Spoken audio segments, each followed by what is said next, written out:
Yvonne and here's what happened this week. A key national security funding package has become the latest flashpoint between Taiwan's ruling and opposition parties, with billions of dollars on the line.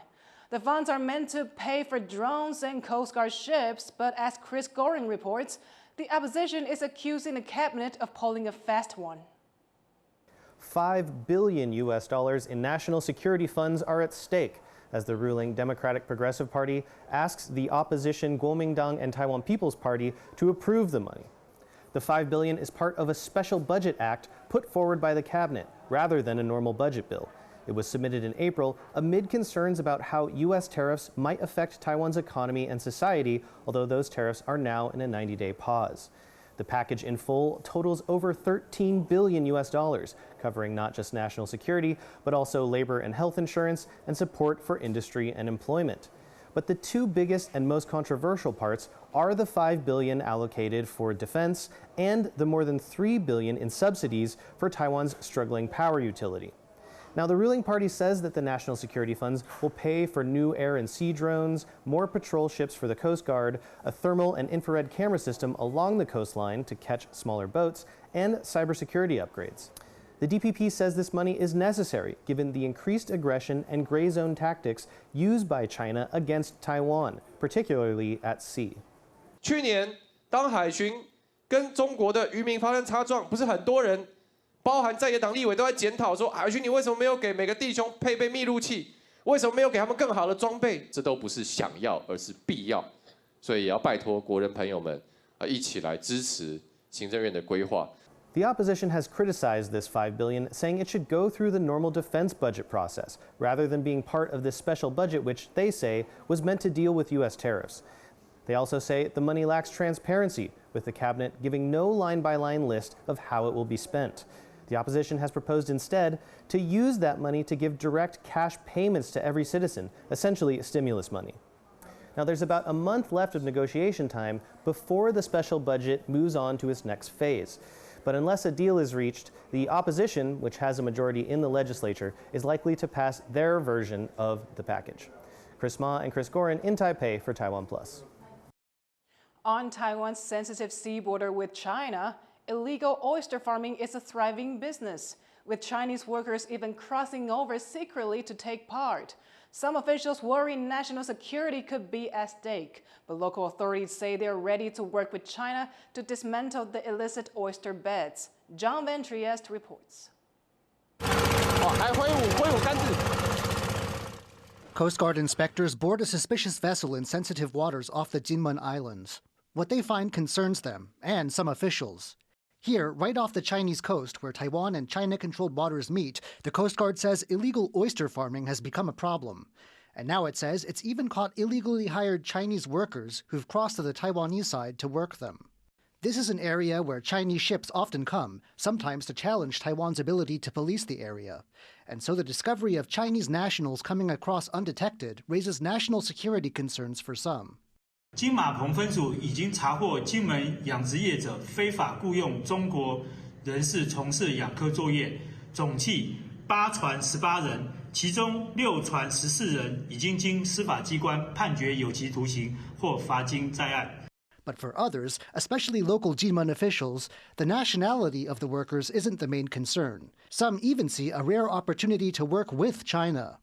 虽然国安危机影响不至于那么大，但是对环境的影响是很大的，所以这个两边的执法单位都应该依法来执法。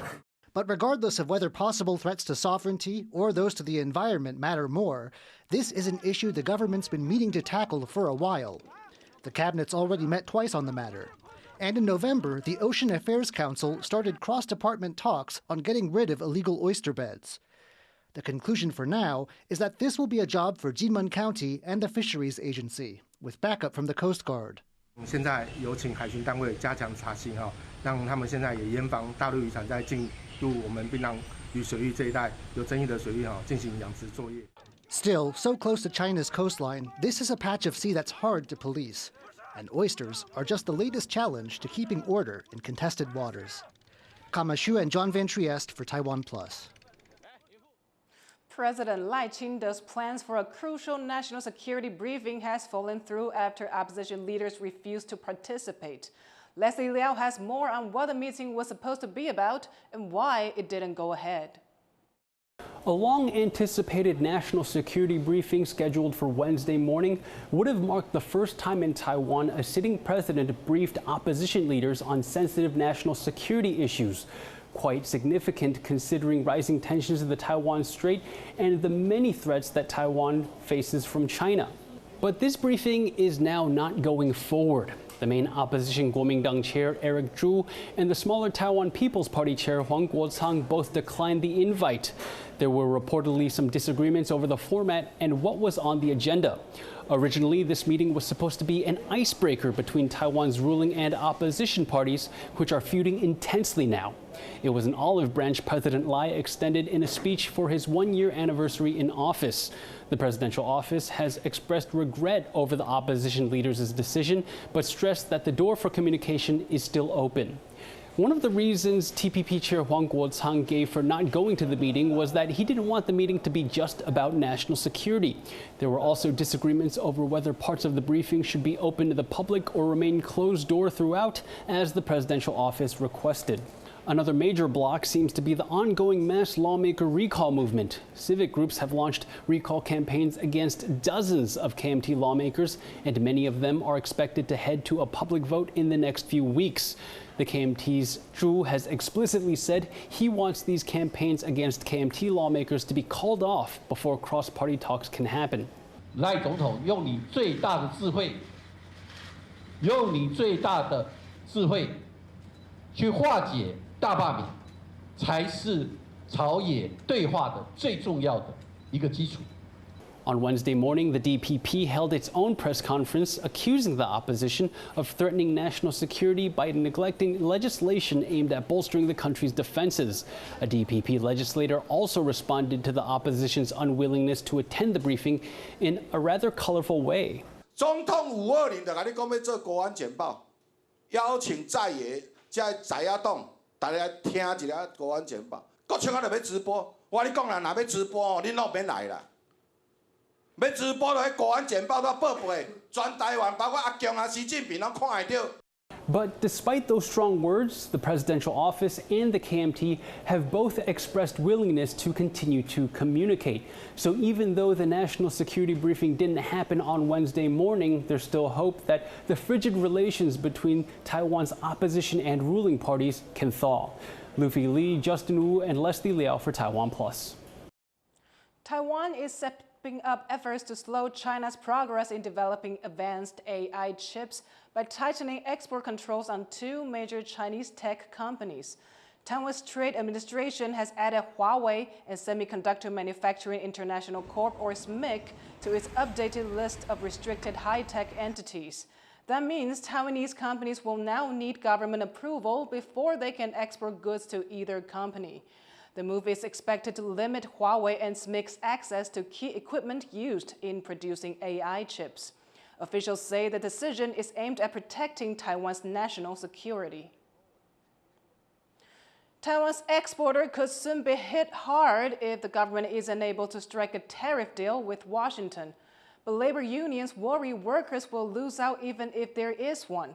So they're demanding the government keeps them in the loop about talks and listens to their concerns. John Van Trieste reports. Labor unions are banding together to demand that as Taiwan talks tariffs with the Trump administration, workers aren't left behind.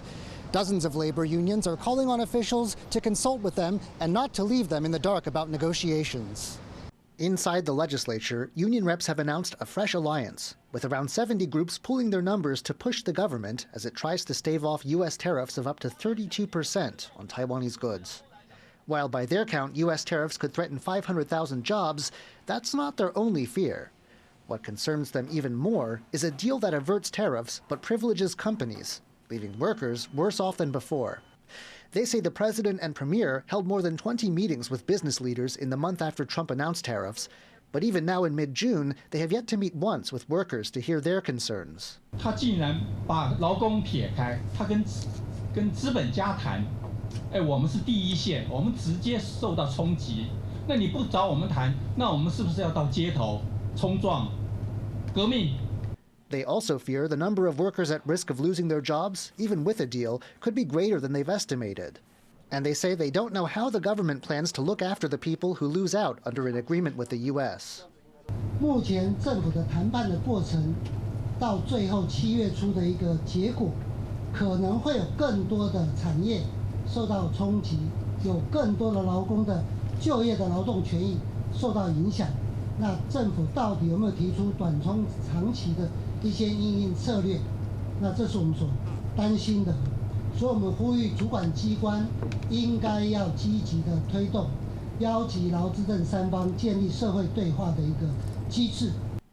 The Labor Ministry says it is too early to comment, and that existing labor laws will protect workers' rights. The unions, though, don't seem to agree. They say other countries like Japan have done much more to ensure their workers' welfare as they hold tariff talks of their own with Trump's government. The labor unions represented here say their alliance is not a publicity stunt.